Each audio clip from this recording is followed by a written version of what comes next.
Welcome back to reality. NSFW and our coverage of The Amazing Race for the last time. You guys, I'm not even going to bury the lead. I'm so happy Will and James won, and I'm so happy with the proposal. My man Leo said it. I'm happy with these guys, even though they U-turned me. And, you know, I hated the alliance as it went on, but I am so happy for them. They've been so cool to us during the show, and they made me cry twice tonight. So it's all celebrations over here. Matt Bischoff, Johnny Fairplay, and Eisenberg, how you guys doing? I cried twice. Once for Will and James and once for Hung and Chi, but we'll get to each of those. Yeah. I'm still sniffling from my crying sessions. I'm an emotional guy, and I honestly, you know, I said, man, I think the Beards are going to win this going into this final leg of the race because they've been so dominant, and they're so, you know, athletic, and they have beards. So typically, people with beards do better. Of course. But I also loved Will and James, and I could not be happier, Zach, as well. I mean, when I see like the joy that they have as fans of The Amazing Race, when they're like just so overwhelmed, like our family is going to be, this is aside from the proposal, like how stoked their family and friends are going to be. A lifelong dream. I've tried out for this show 9-10 times. I tried out with different family members. I finally get on with my boyfriend. From America's Next Top Model, which helps. Let's be honest. But I just, man, this type of scenario, when a true fan wins a show like this, it makes me extremely ecstatic because there's so many people that are recruits or that don't give two shits about the show that they're on. Survivor, Amazing Race, you know, the list goes on. That it doesn't mean, I don't think, as much to someone like that as someone like Will and James. So it would not have meant as much to D'Angelo. No, exactly. So like, since I was able to play Survivor and know those feelings of what it's like to be when you step onto the beach and you see Jeff Probst, the guy you've watched on TV for 20 years, say, "Welcome to Survivor." And you're just like, bam, my mind is fucking blown. Like, I am actually here doing this. And so, I mean, this is like the ultimate dream come true. And to top it all off, the proposal, I mean, I you know, as much as I know this was filmed a long time ago, for these guys to be able to watch this in 2020, I think was like the highlight of their year, and if not their entire life thus far. How much does that suck even more that they had to wait so long knowing the proposal was coming? God, CBS, what did you do to these guys? Oh. I mean, when did they film this, Johnny? Do you know? 2018. 2018. Yeah. I have a feeling that they might have shared with their families that they got engaged. I hope so. Yeah. Can you imagine? Dude. Well, I mean, like unless it like instead of like a ring for his finger, it was like a cock ring, then I'm guessing a lot of people didn't see it. Or maybe they did. But yeah, I loved it. What I don't like about The Amazing Race, though, because my wife, she was like packing kids' lunches, and I'm sitting there with my dogs watching this, and she's like, they show the winner, and then they do all this proposal stuff, and then they show like the second and third place. It's kind of anticlimactic. That's the only thing. I think it was a lot more of a blowout than the edit showed. I think if it was remotely close, they would have been like, I'm positive production was in on it with Will, and I think Phil was in, and because, you know, Phil's like, Will, what do you think? I mean, like, you know, it was the setup was there. Like, you know, just like, here's the layup, you know, dunk it down. Right. So I think all that was there, and they're riding emotions. They just won. I think they kind of drug their feet as long as they could. And you know, I think Will is just like, you know, do we wait? And I think it's one of those deals where they're like, yeah, they're not going to be here for a while. Like, you know, and then you just kill, like, I mean, waiting 2 hours for second and, you know, potentially 3 hours for third place to show up. That's so you know, it's just like, oh, you know, 3 hours later, oh, by the way, James, you want to marry me? Fuck that. Like, if it was close, yes, but it's just like, no, if if you want to take advantage of the raw emotion of just winning and all that, now's the time. Well, I'm not saying like I like that. I'm just saying the Amazing Race in general to show the winners, and then it's like then you go back to footage of these people trying to put this globe thing together. It's not normally so bad. This must have been one of the biggest blowouts in Amazing Race history. It was terrible. Do something to make it look close. Yeah. This was just, I knew from 10 minutes in, they were running away with it. There have been a few seasons like this, I think, and don't ask me, for the numbers, but that's the thing when you have this big final challenge, some people are just going to get stuck with it. And so even you have normally it's 3 teams at the end. Obviously, they're all competitive because that's why they're there. But this is not the first time or the second time or the third time that this has happened. And yeah, it is anticlimactic when the last 10 minutes of the episode is we already know who won, right? But I think it's baked into the race. And these were some of the worst legs in the history of the race as far as allowing people to catch up and go. Like it was. Like once the path was started, you're kind of in cruise control from there after the baby and the king kick. Yeah, there's really nothing to stop you or slow you down. Yeah. So now this was. I mean, even the beginning. We'll start the beginning of the episode in a minute, but as I've watched multiple seasons of The Amazing Race, and as far as leg to leg to leg. This was the worst combination I've ever seen in my entire life, and I'll break down each one as to why I hate them. Maybe one more than the next, or actually, I think it starts the worst to begin with, and then it's just downhill from there. So, but whatever, we'll get there. So yeah, we started. It's 3 teams left. The alliance is strong. I know we've spoken about how that's especially Karen.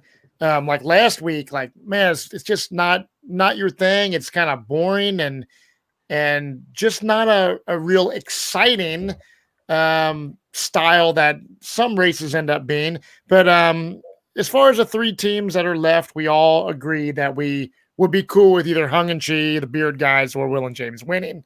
Yeah. I think we all had a different idea of who may win. But going into the last leg, it's like they all are leaving the Philippines and they have a first-class flight with leg room and everyone's going to sleep to New Orleans. And they spoke about right before that, how pretty much everyone had the same sentiment in that they felt that it strengthened most of their relationships. Mm-hmm.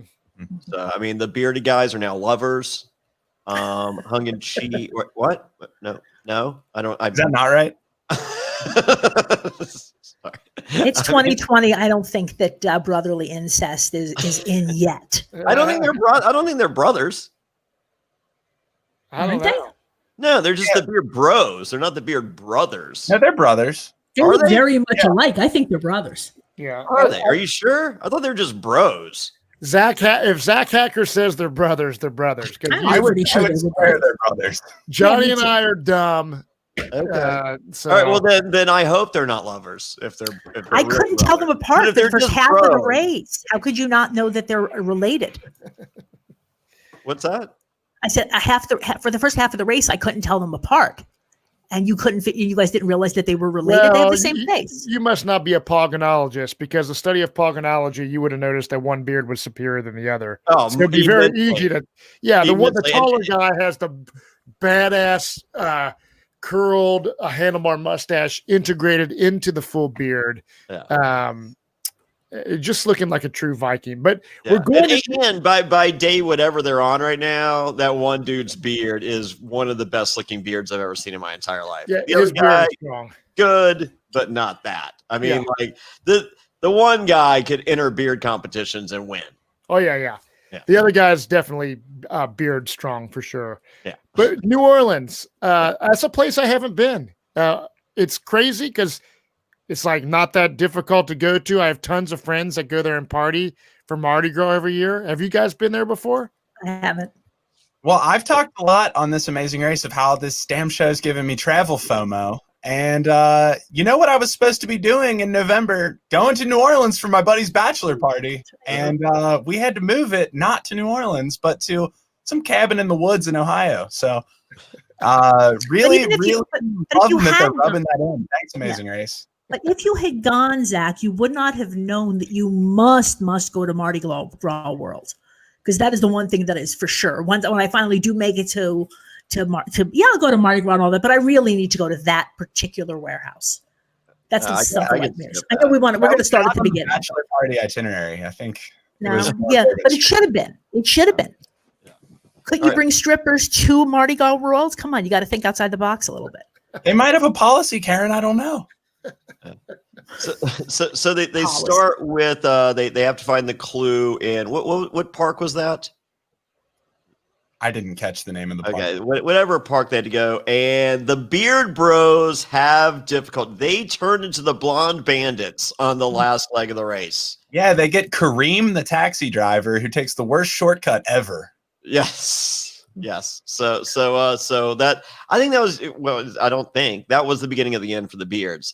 But then they go to a manufactured Bourbon Street experience, and I mean, I felt like I was like on a closed set in Burbank. Like that was so not Marty. Like everything is just so tightly right there. So and like it was like, hey, you guys are gonna have the Bourbon Street experience. And coming from a guy that's had a few GFEs, girlfriend experiences, not the ones in real life, but the ones, for the evening. I understood and I was willing to play along, but it was, I felt, just kind of peeking behind the curtain. I was like, this sucks. Like, this is just not real. And it came across as so not real to me. Or did you guys feel the same? Or it's like on the set of Desperate Housewives, if they had like that show, or like when you go to the Survivor casting finale and you walk to Studio City and there's like a street. I forget what neighborhood that is. It looks like a real neighborhood. Yeah. But it's fake houses and stuff. Yeah. So I do understand there's way more debauchery. There will be motherfuckers taking their clothes off and vomiting and saying horrible shit. Yeah. And it'd be dirty as fuck. It was not like that. No, this is a fucking, it was fucking, I hated it. Sanitized Bourbon Street. Yeah. Yeah. And so we have Will and James get there first, and then Hung and Chi. And I was so disappointed that Hung and Chi, that Hung wasn't topping out for beads. I mean, I felt it was low hanging fruit, like, not referring to her breasts, but referring to her ability to get more beads than anyone else. And I mean, that fits her character all season. I'm so shocked she didn't embrace it. I know it was out of character for her, wasn't it? So, but the Beards arrived last, and they're just flat out telling the paid participants exactly what they're like. Look, we're in last place. You guys want to make this fun? Just throw us the beads that we need. Mm-hmm. And it's I mean, like, and as far as manipulation, like it's the big and red beads, and that they're the big red, the big gold beads. And they're being regulated by the paid actors that are throwing the beads on when they can throw them down.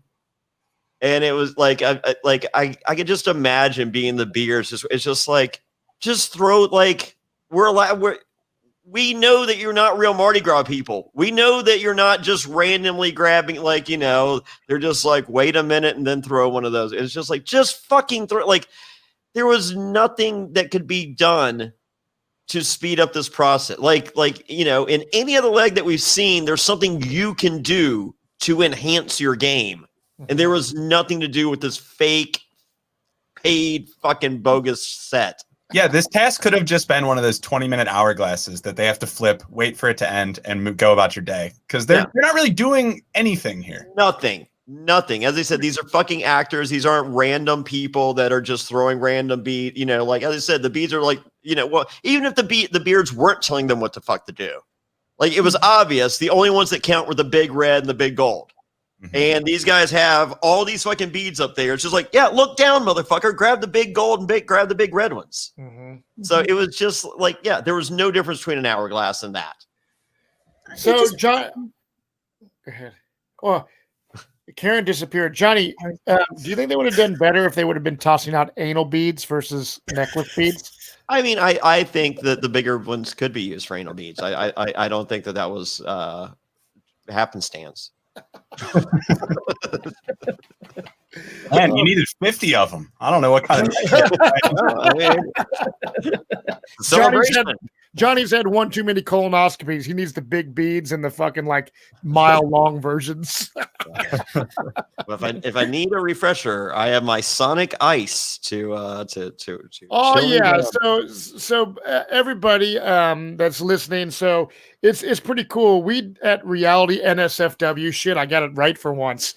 First time all month. We did a Secret Santa deal in our Patreon group, so it was really fun.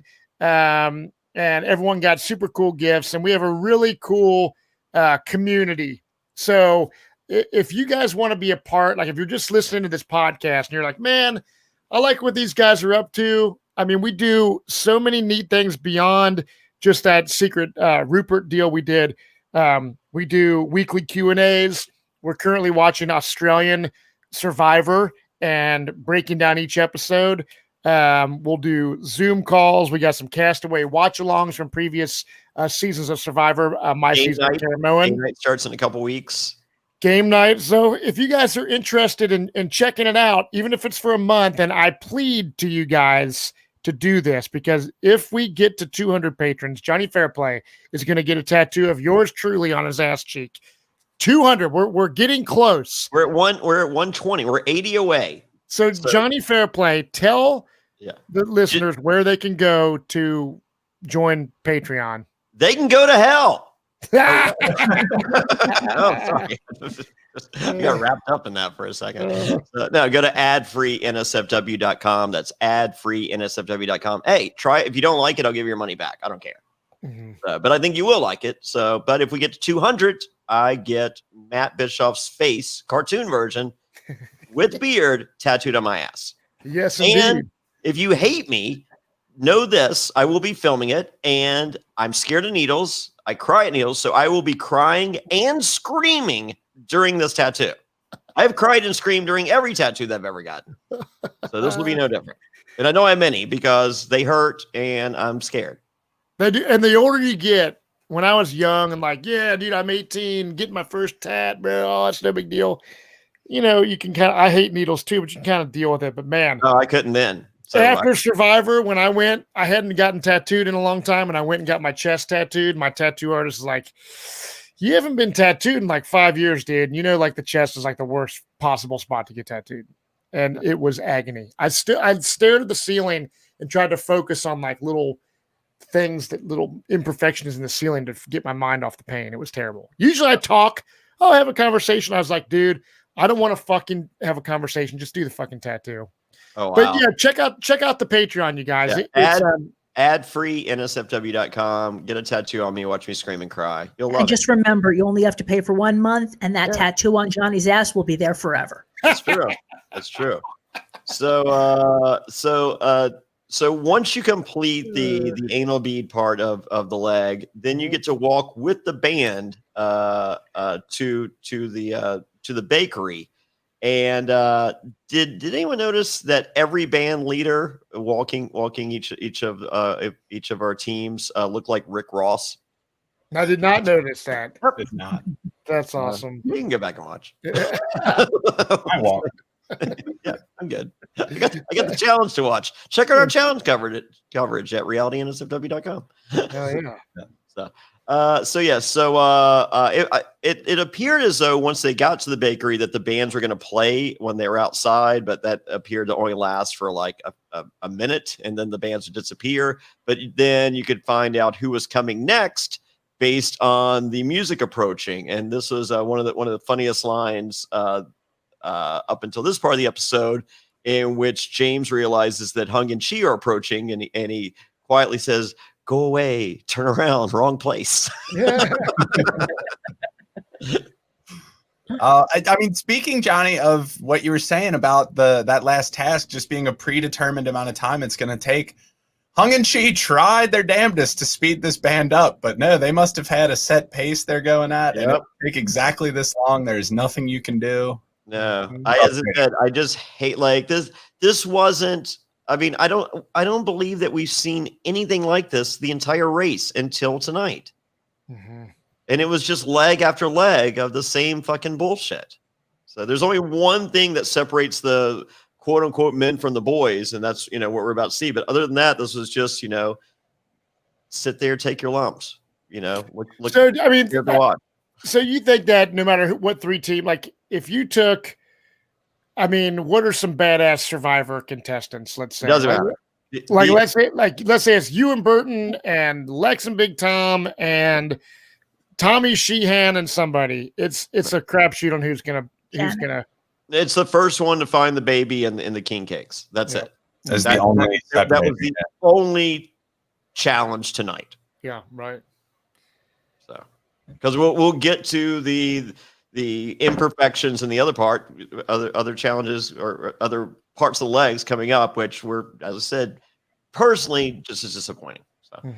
All right, so Will finds the first baby. I think it did help that he knew that he was familiar with the baby in the king cake deal prior, so he knew how little it was going to be. And I think that was huge because I think that's how she missed it, right? Yeah. That he didn't realize initially what he was looking for. Yeah. So and also the Beard Bros, yeah, because he saw cheese come out and was like, "Oh, damn, that isn't what I was looking for." Yeah. James and Will had a lot of familiarity with New Orleans that really paid off, I think, in this leg. Yeah. Oh yeah. Yeah. So, well, he knew where fake Bourbon Street was. Yeah. Hey, Bourbon Street's over there. So right beside it is where it's not. We should go there. Oh, man. As they're reading the clues to get to this roadblock as well, Chi had one of my favorite lines. He said, who wants to carry the baby? Ooh, that sounds heavy. I'll do it. Actually, you know what? In retrospect, I think they were on Bourbon Avenue and not Bourbon Street. So that was a mistake. Yes. So I think I think that there is just Hollywood set up where they throw beads at intermittent times determined by production as opposed to Bourbon Street. So yes, Bourbon Avenue. So they could have filmed it on Bourbon Street, but it would have cost more, so they just moved it elsewhere.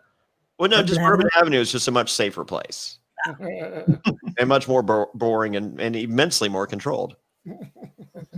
But I mean, could they have done it? I mean, like logistically speaking, I mean, they're filming a television show at the end of the day. So like with the debauchery that goes on in New Orleans with the beads and shit on a CBS kid-friendly television show, I doubt they could even do it. It could have been a lot of blurring. I mean, I think you also run into the deal where, with production where with the release situation, and even if you have it signed off, to what degree. So, I mean, I'm not complaining about that. I just think that part of the leg was just a flawed concept in that there was no way to do better than anyone. Like there was, as Zach said, there's no difference between what they did and just turning a fucking hourglass. Mm-hmm. Right. Yeah. Zero difference. Mm-hmm.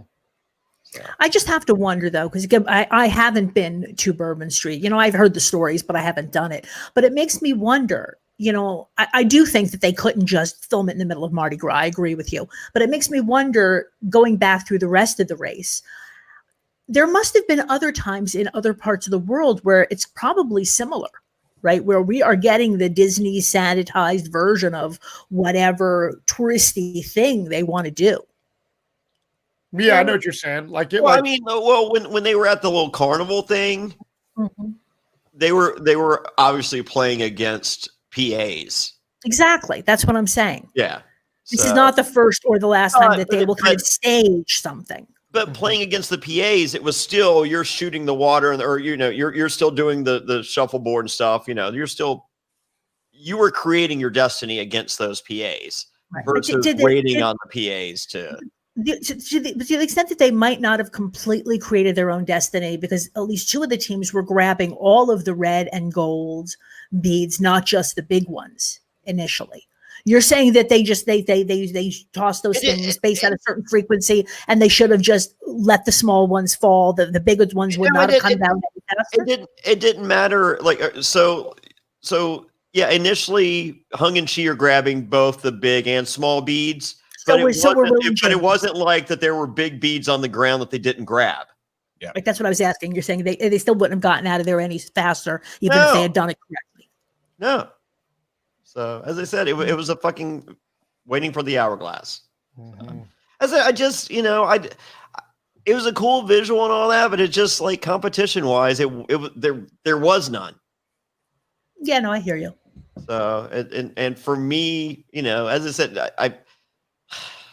I'm looking, like Matt points out, I'm looking at television, and television, I hated it. Oh, no, I get that. Like I said, I was just kind of assuming that they were grabbing for all of the beads of a certain color rather than going for the big ones. But you're saying there weren't any others on the ground. They would have just had to have stand there. Yeah, if they just had to stand there longer, then yeah, you're right. Then it's an hourglass. Yeah. So no, it's. I wonder when they were playing this part of it, if it was fun and entertaining, or if the racers feel the same way. I could see and maybe I just wanted to see it, but it looked like the beards were they're just like, just throw us the fucking beads. They seemed annoyed when they got to the finish line, and not like annoyed of we got in third place, but just like, what were we supposed to do about this? Yeah. No, that makes total sense. Yeah, and and they're and you see them essentially screaming at these fucking paid fucking actors. They're just like, just throw us the fucking red and gold big ones. That's it. Like, they're gone. We're in last place. Just throw us the fucking big gold. I mean, like, they're literally screaming that. Yeah, right. And then they're throwing other beads. They're just like, what are you throwing them for? What are you throwing the other beads for? We're not picking them up. Yeah. Like, it's pointless that you're throwing the other fucking beads. Because they were told to throw the beads, so they're going to throw the beads. Yeah. I wish they would have been berating them that bad. That would have been amazing television. I felt like they were this close to that. I wish we would have seen it. Because what would you guys have done? The exact same fucking thing. I'd be fucking pissed as fuck. I mean, it could have even happened. It could have happened even, but they wouldn't have shown us that. Well, as I said, I think you saw an agitation, like the only agitation you've seen by these two guys the entire season. Because this is bullshit. Yeah, right. Yep. So anyway, so Will's first to find the baby, and then they have to eat the beignets, and Will can't eat. Shockingly, being a beautiful model, having the inability to eat. Especially maybe if he'd not eaten so much of the frosting before that. Like, yeah, I wonder how much cake he was eating, because James told us, like, oh, Will loves cakes. Perfect. Yes. And we saw him eating a big fingerful of frosting at least once. He didn't know, unless if he did read the clue and he knew that he was going to have to eat beignets at that point, and he was still eating frosting, then that was really dumb. Oh, Will's the king of not reading all the clue. Yeah, we found out at the finish line that they're not super fans. James is a super fan. So Will has not been reading the clues, and we've been like, you're a super fan and you don't read the clues. No, that all makes sense now. Yes. No, it's Will pretending to read the clue, telling James he read it, and then James actually reading the clue hours later. That's what I was going to say. If you are a super fan and your partner is not, the first thing you do is you say, I read all the clues. Yeah. Well, I think, it's you're a team, and you want to believe that they're in this as much as you. It's bad camaraderie if every task you're like, no, get out of the way. I do this. Yeah, maybe James, he did want to get married at the end, so he decided to kind of just not notice when Will kept not reading the clue. Yes. So it looks like there might be a bit of a catch up, but once again, I think this is created drama. I think this is, like literally the time it took Will not to eat it was what we saw on television, which was what, a minute and a half. Mm-hmm. Yeah. Well, and James said he ate 4 of them. So James was just like, what the fuck? You can't eat one. Fine. I'll do it. Beignets are delicious. I could eat 4 beignets. No problem. I could eat 4 beignets right now. Yeah. I'm not even hungry and I'm good. Let's go. Yeah. So then we go to commercial. There was actually a commercial for the Go Big show, which is on TBS with Snoop Dogg and Cody Rhodes, who is Dusty Rhodes, the American Dream's son, who is on AEW on Wednesday nights, opposite The Amazing Race. Oh yeah. What are the odds? And with that, let's go to one of our commercials. Winter's here and it's crazy cold outside. But what you don't know is you should still drink more water. By the time you feel thirsty, it's too late. You're already dehydrated. You can't focus and you feel tired. Drinking enough water is critical for a healthy lifestyle that you're trying to maintain. It increases your brain power, boosts your productivity. It can prevent headaches and it'll increase your focus. Not only that, it improves your skin and mood, and it can help with your digestion and give you energy. Wow, it also prevents bad breath and can help you lose weight. But how much water should you drink each day? 10 cups? A gallon? The good news is that it doesn't have to be so complicated. That's why I start my day with Hydrant, because Hydrant helps you hydrate faster. Hydrant has created a refreshing electrolyte powder that you mix directly into water to more efficiently and effectively hydrate your body. It hydrates you quickly and keeps you going for longer. Each rapid hydration mix has the 4 essential electrolytes that your body needs: sodium, potassium, magnesium, and zinc, and it packs a punch to help your body hydrate fast and stay hydrated.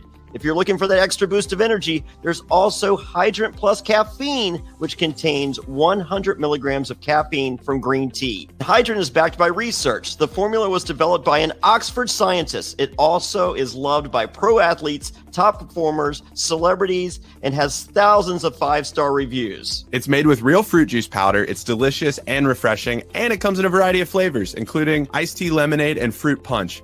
My favorite personally is the grapefruit. It's a classic and I go back to it. It's delicious. Plus, this stuff is backed by a 100% satisfaction guarantee. If you don't love it, you can send it back for a full refund.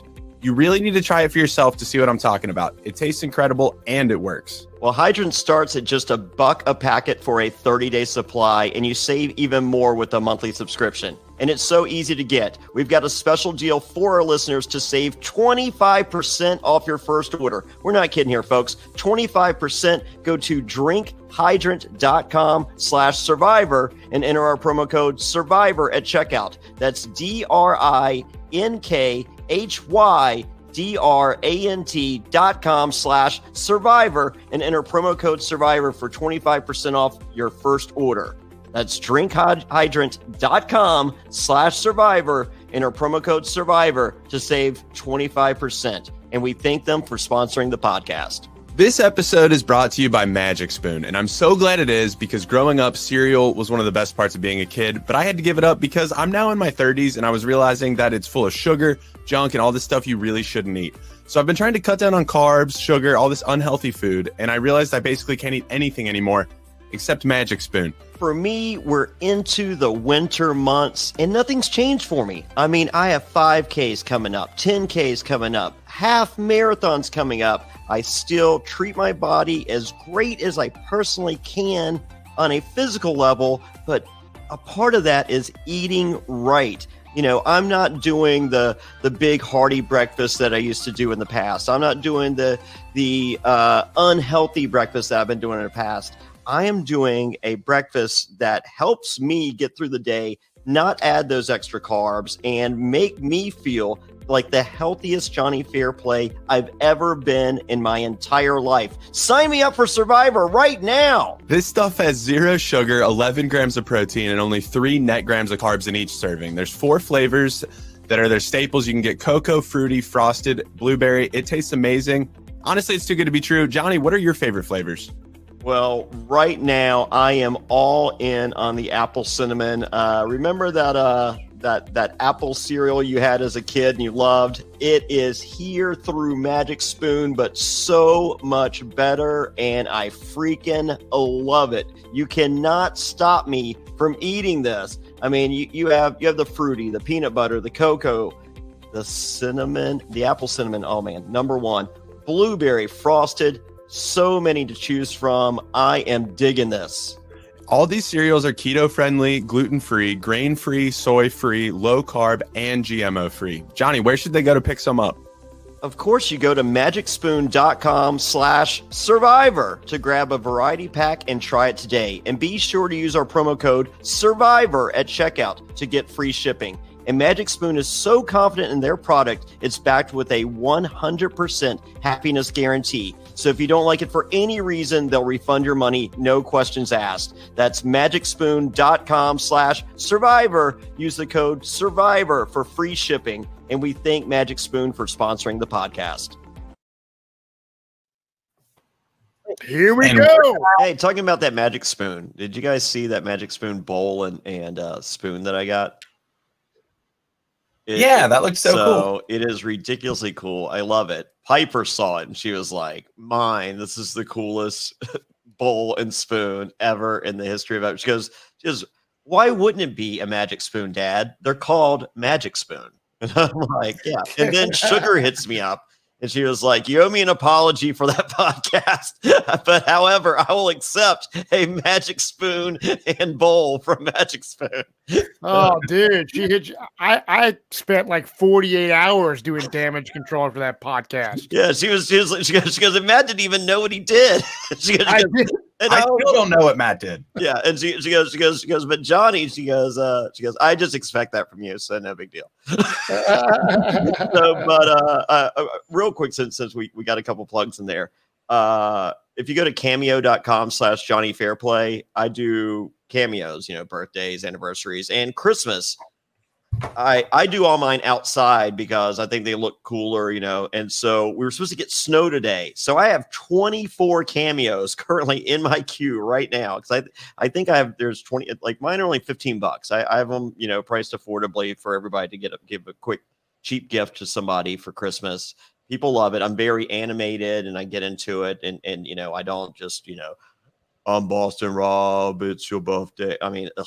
So no, I actually care, but I like to do them outside because I think it's cool. But it was supposed to snow today, so I let them stack up. I was just like, man, I'm gonna have the snow in the background. It's Christmas. It's gonna be so awesome. And it rained all day, and I'm like, oh, I can't do my cameos in the rain. This fucking sucks. So Yeah, no shit. tomorrow's not supposed to rain. It's supposed to be cold as fuck. But I will be outside doing at least 24. So if you'd like to add to that. I will be knocking out all my cameos tomorrow. So go to cameo.com/Johnny Fairplay. It makes a great, affordable Christmas present. As I said, I think they're 25% off. Well, there you go. There you go. All right. So back to the show. So James and Will finished their beignets. And James says, "Those were delicious." And Will goes, "You're wasting time. You're not allowed to appreciate the tastiness of a fine beignet." Dude, I'm trying to think. Someone who bought me one of those. A Survivor friend of mine. I had never had one, and they gave. I don't know, man. It wasn't when you were at my house. Lex didn't bring one of those to my house, did he? Because I remember having the little plastic baby and shit in there, and I had it. Fuck, are they also called king cakes or something? No, so king beignets cake- are not the same as king cakes. Beignets are like deep fried, kind of a donut-y thing that's in. Okay. Yeah, the king cake was what the baby was in. That's what they were smashing. Yeah. Right. Yeah. But someone brought me. I think a Survivor friend of mine one time brought me a king cake, and I'm trying to figure out who it was. I'm having a brain fart, but yeah, I mean, would you guys? What's that? That sounds like a Tyler. Start from there. Yeah. Yeah, but I'm thinking like that sounds like a Tyler Frederick thing. Tyler Frederickson thing to do because he's so cool. No one knows it. Tyler Frederickson does rule. Yeah, and no one knows it. Yeah, they don't. It's a they secret. Don't. Yeah. Don't tell anybody. Hey, anyone who this podcast, don't tell people that Tyler Frederickson's cool. He's keeping a secret. There's another way to be cool. Buy your friends king cakes. Yeah. What if Cole Metters bought you a king cake? Does that change anything? I love it. I love Cole Metters would probably buy you a king cake without a baby in it. Oh shit! You might be pretty good at putting babies in things. I don't know. Cole can do no wrong in my eyes. I just turn the volume down and let him do whatever he wants. Yeah.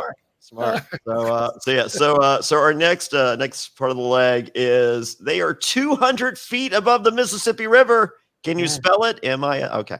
Yes. And they have to jump and grab a clue. And we're introduced this clue, but then we go back and once again, one of the great moments of the show, one of the great moments of Hung and Chi, just exemplifying their relationship. How awesome is Hung seeing Chi find the baby on the table and, not yelling that she's, been staring at it for, 35 minutes, but just looking at him with an enduring smile. And I'm like, that sums up their relationship up one side and down the other. Yeah, that was, I think, of the actual competition before we get to the finale. The best part of this episode is that dramatic irony of seeing the damn baby on the table and just waiting for Hung to find, or for Chi to find it. Oh, yeah. Brutal. So There's another great Chi moment coming up. yes, there is. Yes, there is. So I thought you were going to talk about Hung's great moment also of more chewing, less talking. yeah. If they won, I wanted that on a T-shirt. Yeah. I mean, that is also their relationship in a nutshell. Yes. Right. She tells him what to do and he doesn't mind, and it's worked. Yeah, it works great. So we go back to the 200 feet above the Mississippi River challenge, and James explains, "I'm so mad I have to do this." I don't like heights, but this would not bother me. Like Yeah, a well, repelling type deal. When I saw this, I was just like, okay, say me and Matt are doing this. Please, dear God, tell me that I chose the baby part of this and left Matt with this fucking shit fucking part of the challenge. So yeah, I was thinking, like, I wish I would be James, because I love the way he approached this rather than, oh, I don't know if I can do that. It's just like, it sucks that I have to do this, right? Yeah. And then he does it. Yeah. But Yeah, sounds he like did it. Almost no hesitation. right. Yeah. But for me, and I think also possibly for you, you might still be up on that bridge.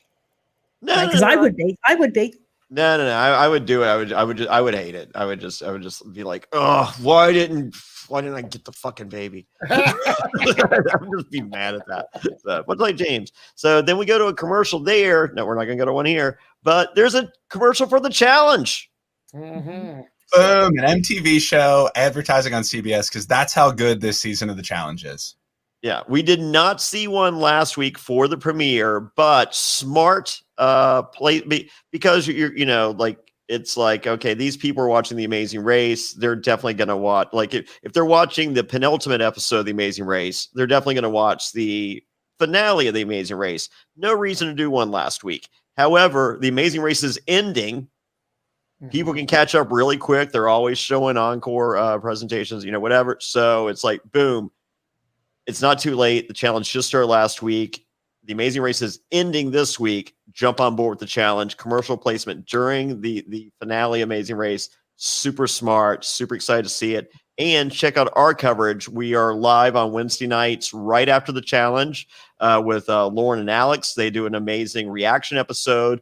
And then on Thursday nights at 10 p.m., you can join me, Zach, and Marie Roda, a challenge icon. She's been on 5 challenges. She's there to join us with her expert opinion each and every week. And we have special guests here and there. This week, we have Casey from Big Brother, who is also a beast at the challenge. So, oh my God, get ready. More exciting guests to come in the following weeks. But catch both those episodes. I think Lauren and Alex's reaction show is like, I was blown away. I was just like, man, these people know the challenge. This is really fun. It's on immediately after the challenge on Wednesday nights, and then join me, Matt, and Marie, or me, Zach, and Marie on Thursday nights at 10 p.m. Eastern for the Expert Podcast. So, but back to the race.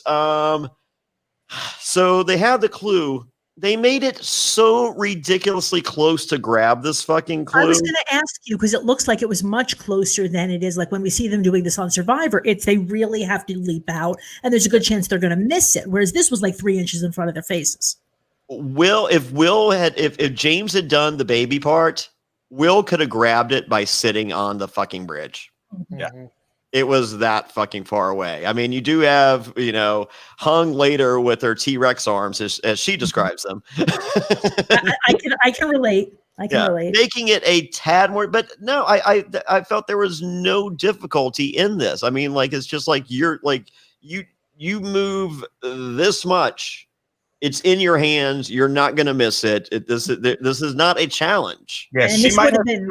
but that thing was going to hit her in the chest.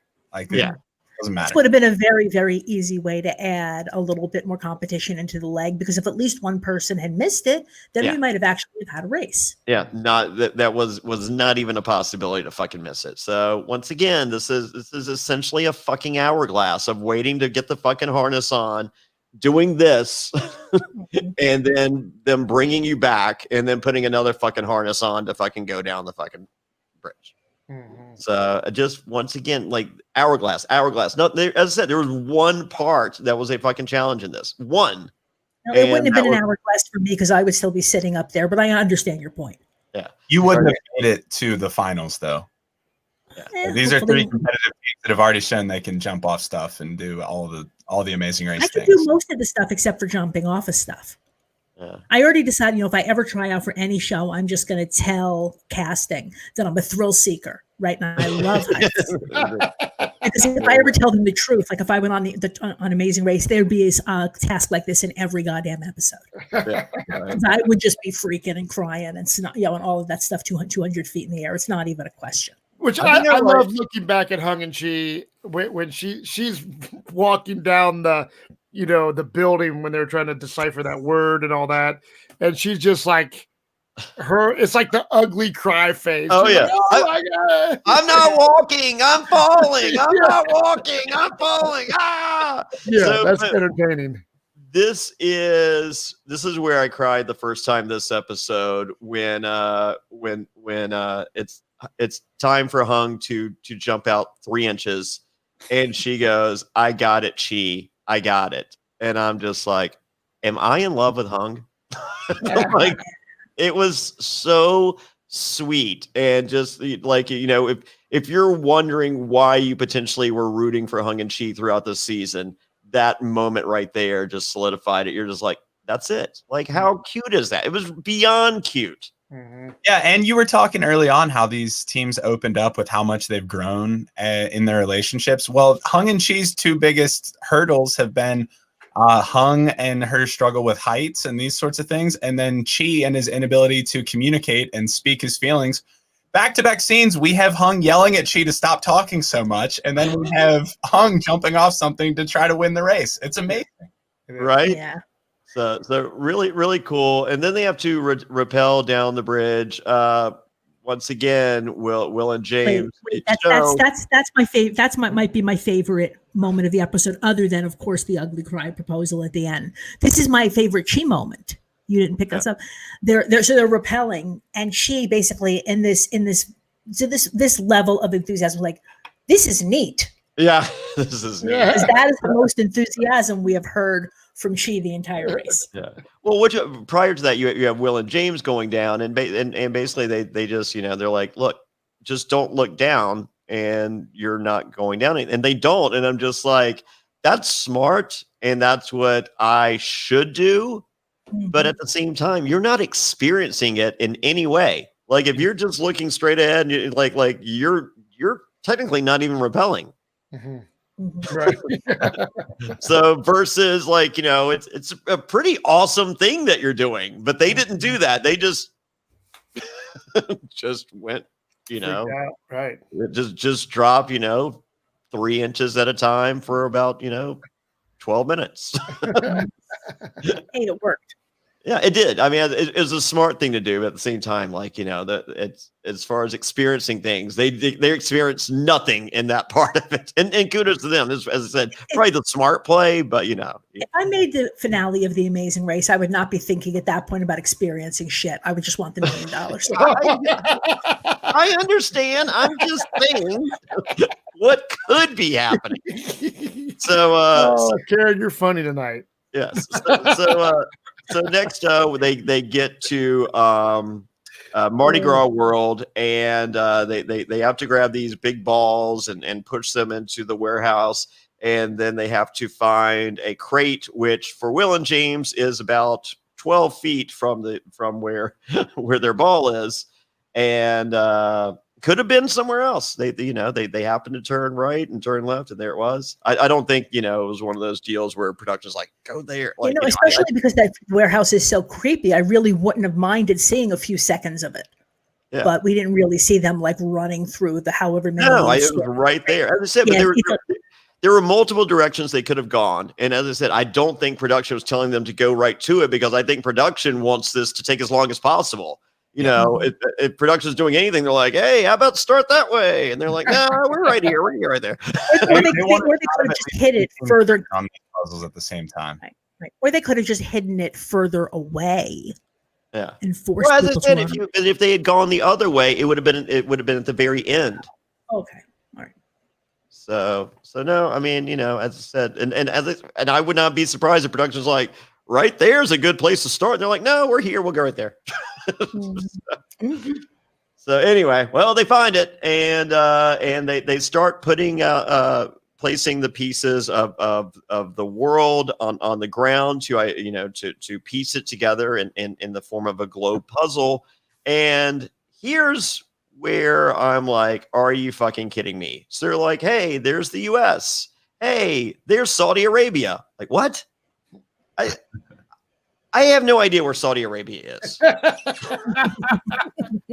I could not draw it. I could not put, if you gave me like if there were like 50 places on a map and it's just like pick 3 numbers for $1 million, I would not guess where Saudi Arabia is.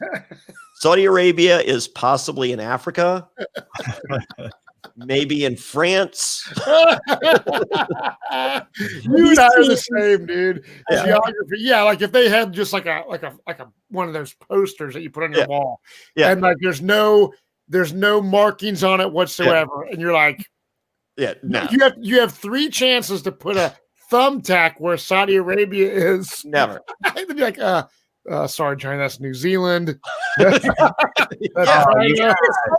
Arabia, does that give you a clue as to where in the world it might be located? I don't know where the other Arabia is. Well, the Arabs, that's where it is. For a second, and I'm wearing my Survivor NSFW vintage before it was reality NSFW Australian Survivor t-shirt, and I was like, you guys. So there's a new hack if you're going on The Amazing Race. Just wear clothes that have geography on them if you don't know your geography. Well, when they were putting together Australia and it didn't look right, I go, that doesn't look like my t-shirt available at johnnyfairplay.com. So that I did get. But Saudi Arabia still, like even now, no idea.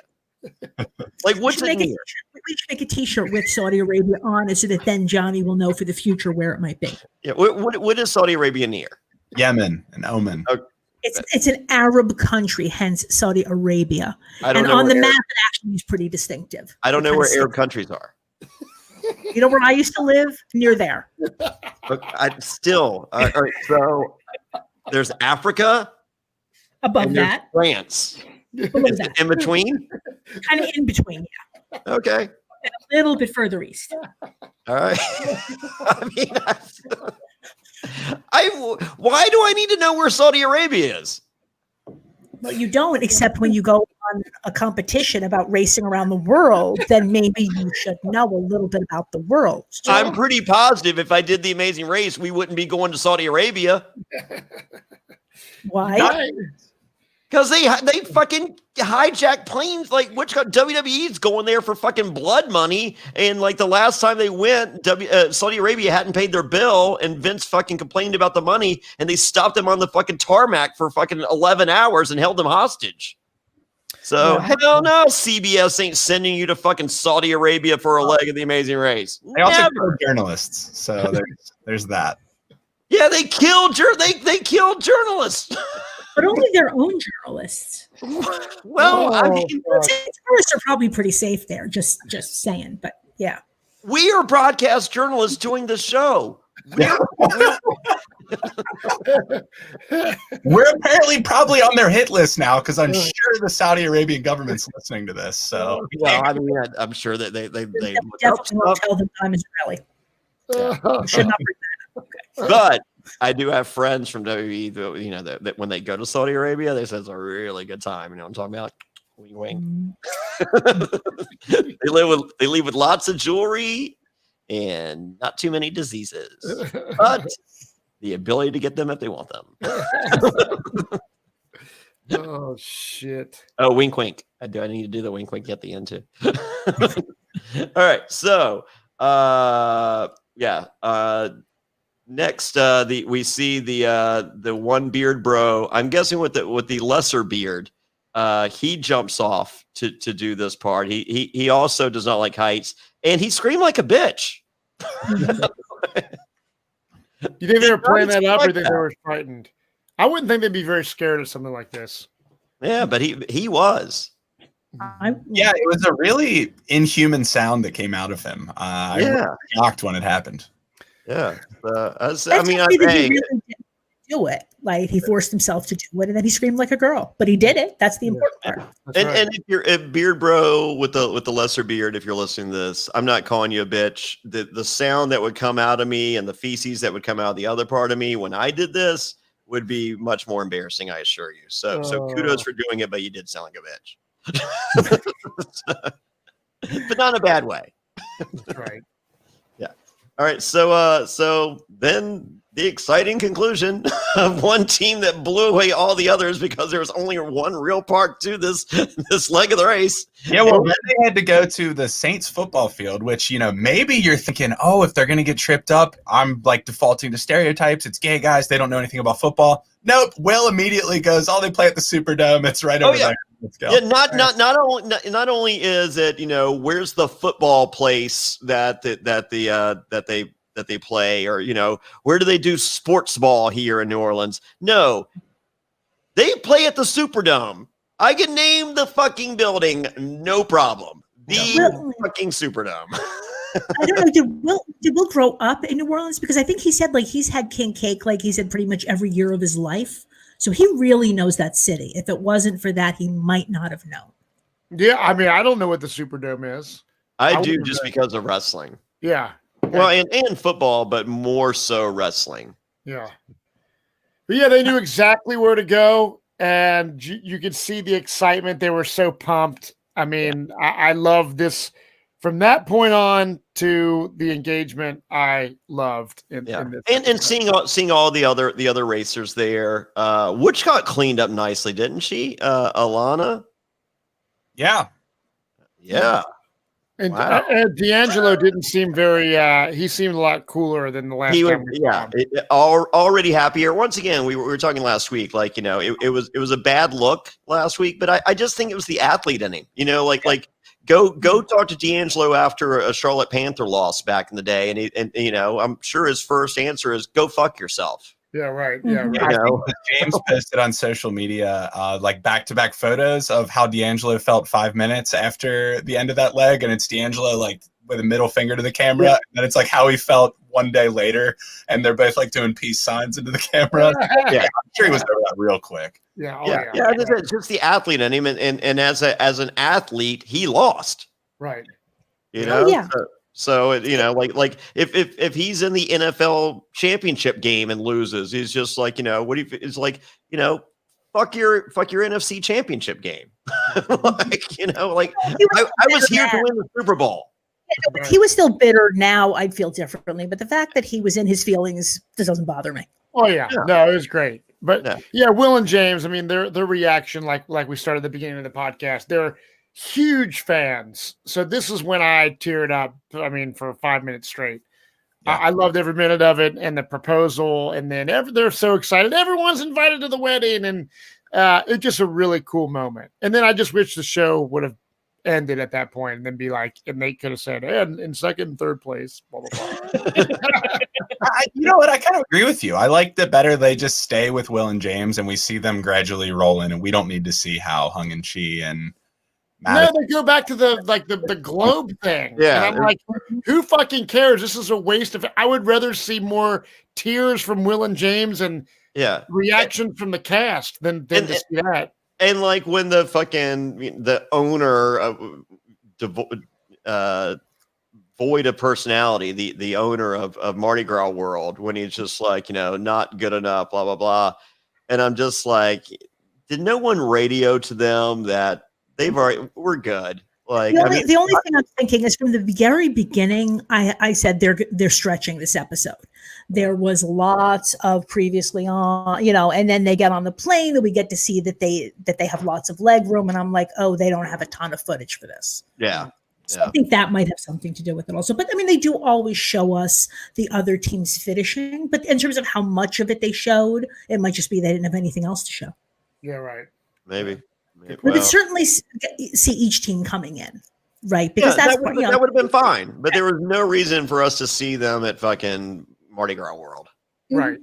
But so Will and James, I mean, it's dream come true. And then we see Hung and Chi, which I feel that everyone besides the beard guys, I think the beard guys were extremely disappointed. I mean, now granted, They had no did win chance to catch back up. I know, but I'm saying they did win a lot of legs, so they're going to be going on a lot of cool And trips together. they but did were make really one. pumped. And they did make one big mistake that we have not really talked about. So when they were in the cab at the very beginning, right, and they overshot that was like that first place that they were supposed to go get the first clue. Yeah. They immediately, and I think the cab driver said, "Oh, like, we're supposed to be on south and we're on north," and they were like, "Let's get out." Yeah. Right. So it wasn't like the cab driver had no idea where he was. In that case, yes, you get out of the cab. But he knew how to get to where he needed to be.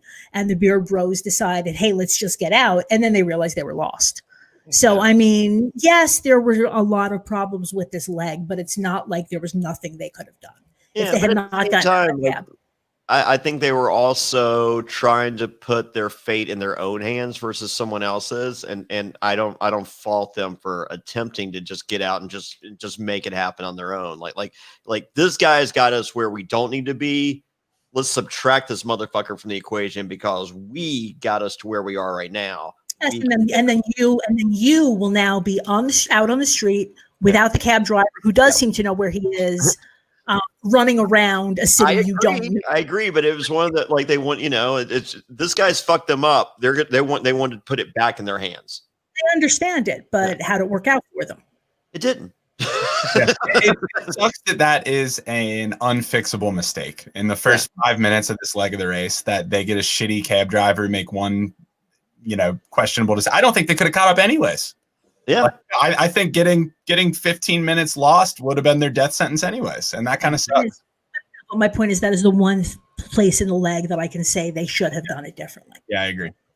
So, but once again, even if they had gotten there when Will and James did, without knowing what that baby looked like, that was it. Oh, that was night and day between them and everyone else. Yeah. So overall, that Will and James are the winners. We talked all season about the controversial alliance. We compared it to, is this Survivor Borneo style? Like the first time we're seeing this sort of alliance going on. They started it. Will and James did this. They're they frog marched their way to the end this whole season. They started the alliance. They organized all this. It's a very fitting end, just like Cody Calafiore taking home BB22. It was maybe a little anticlimactic, but very well deserved. And I'm happy for him. I'm super happy with the outcome. Now, I want to ask you guys, what do you think the future holds for The Amazing Race? Because I know this show was shelved for a while because I don't know really why. But I don't see them filming another season until late 21. Because think about it. Like, no one wants us in their country. Mm-hmm. It also depends what happens with Tough as Nails, right? If that takes off, they're about to release season 2. Like that's Phil's new show. So they could decide to keep filming that rather than Tar. I mean, look, they've been trying to kill Tar off for 5 years. I hope this isn't the end because I do enjoy the show. Yeah. Right. But that's another factor. Yeah, like you said, it's going to be a while before this kind of travel is going to be possible. Right. For the U.S., I think any other country could film the show. Right. Yeah, I don't think you'll see it on the air until 2022. At the earliest. Yeah, at the earliest. And So Phil at has least another show. So. 2 years off. Mm-hmm. That might be the end.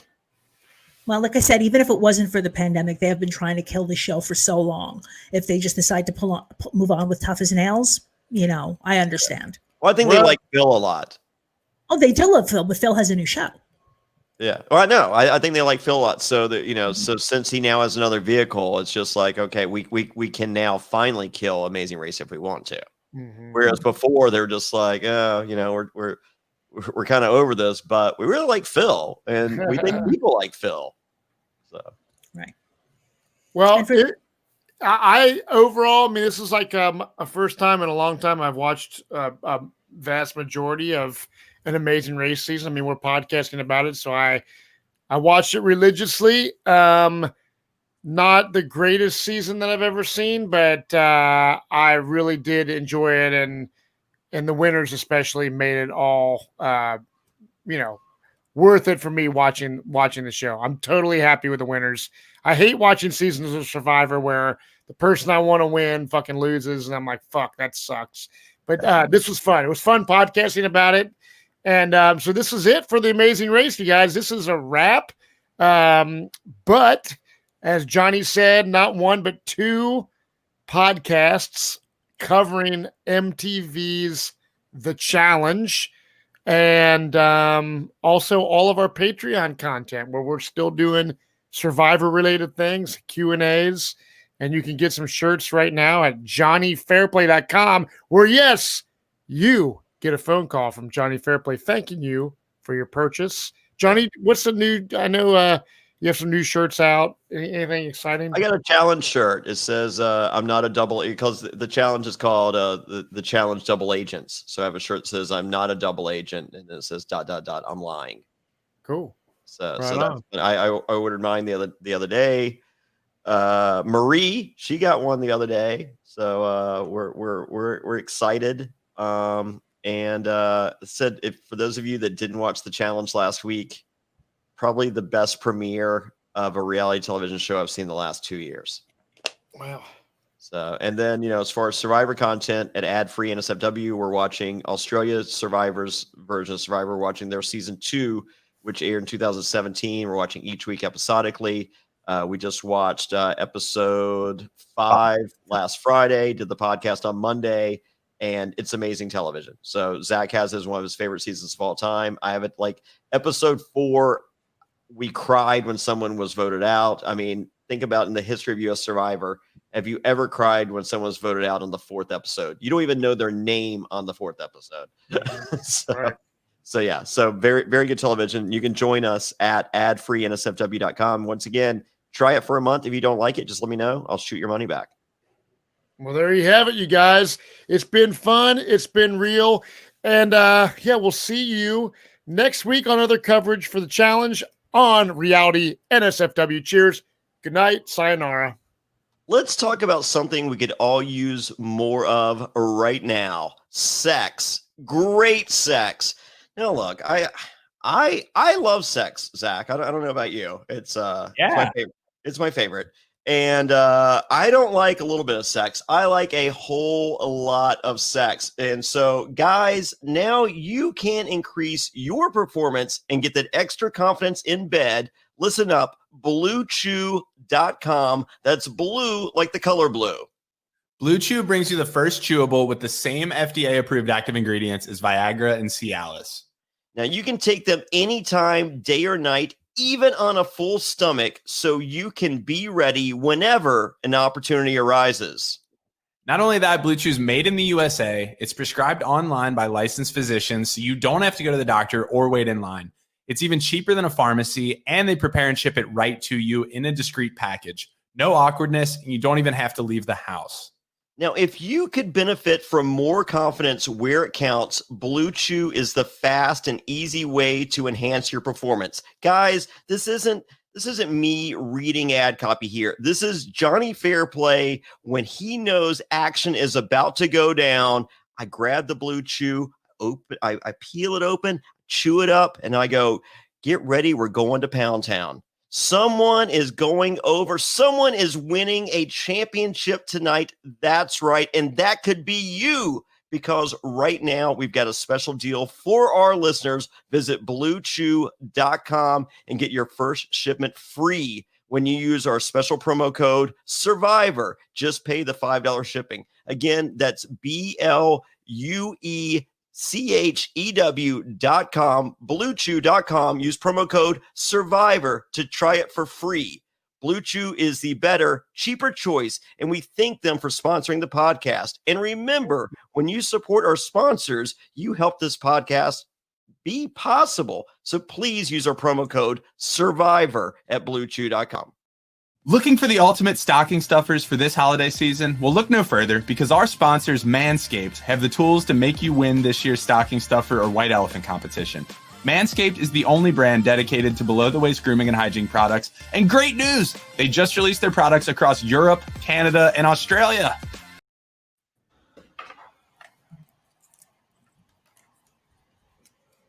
Hey, John. So I'm fucked Hold on. for tomorrow. We'll see what happens. Hold on. Something happened.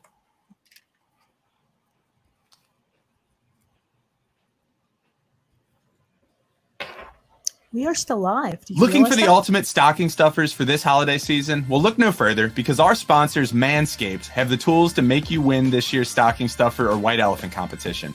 Manscaped is the only brand dedicated to below-the-waist grooming and hygiene products. And great news! They just released their products across Europe, Canada, and Australia. Now, I did the white elephant competition, if you will, at my office. And boy, oh boy, was the woman that received the Manscaped trimmer surprise. But here's the deal. On the white elephant, you're allowed to exchange your gift, or someone can steal it.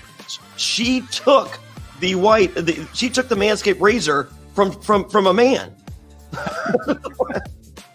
So needless to say, I'll be seeing if there's any business meetings I can attend in the near future. A few of their products that are prime stocking stuffers this season are the Crop Preserver Ball Deodorant. I mean, that name speaks for itself. The Crop Reviver Ball Toner, a spray-on toner that'll give your balls a little slice of heaven with their aloe vera and hazel extracts. The Crop Cleanser Body Wash, a full body wash that you can also use on your hair. The Crop Mop Ball Wipes, you never know when an opportunity strikes, so you should always be prepared with those. I keep those around. Yep, those are go-tos. And the Foot Duster Foot Deodorant, designed to keep even the stankiest feet smelling fresh. Well, the Shears 2.0 is a luxury 4-piece nail kit. The Weed Whacker Nose and Ear Hair Trimmer, which provides proprietary skin-safe technology to get rid of those nasty nose hairs. Let's not forget about the best trimmer for your butt, balls, and body. Yes, fellas. Yes, ladies. We all like a clean-shaven butthole. True. The Lawnmower 3.0 trimmer offers a replaceable ceramic blade with advanced skin-safe technology, which helps reduce grooming accidents. No more CSI spectacles. No more Friday the 13th. No more. What's the evil Santa that comes to get you and kills you? Krampus. No more Krampus. Use the Lawnmower 3.0. No more bloody messes. Here we go. Boom. These formulations are all vegan, cruelty-free, dye-free, sulfate-free, and paraben-free, so you know their products are legit. And get 20% off and free shipping at manscaped.com with promo code SURVIVOR. They love it when we do that. That's manscaped.com, promo code SURVIVOR. And whether this is for your partner, your dad, your brother, your friend, get them something that they will actually use, and it's almost sure to get a laugh. Get 20% off and free shipping at manscaped.com with promo code SURVIVOR. Be the ballsiest gift giver this year with Manscaped. Any fool can climb a wall or crawl through sand, but as every fan knows, Survivor challenges are won or lost at the puzzle. The most successful players are puzzle masters, and you can be one too.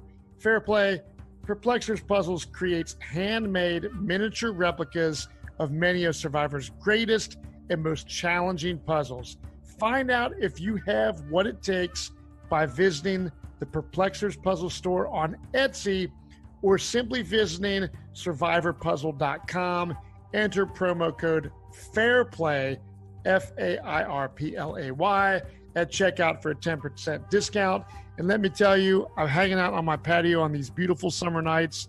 I have Zach Hacker coming over to my house, and we did the fire puzzle, the season 40 puzzle. I got the tree puzzle, and Zach was like, dude, these things are fucking awesome. So if you are a fan of Survivor, as Zach is, and I know he has a true, authentic Survivor puzzle that I have personally done, these Perplexers puzzles are the real deal. So go to survivorpuzzle.com right now, enter promo code FAIRPLAY at checkout for a 10% discount.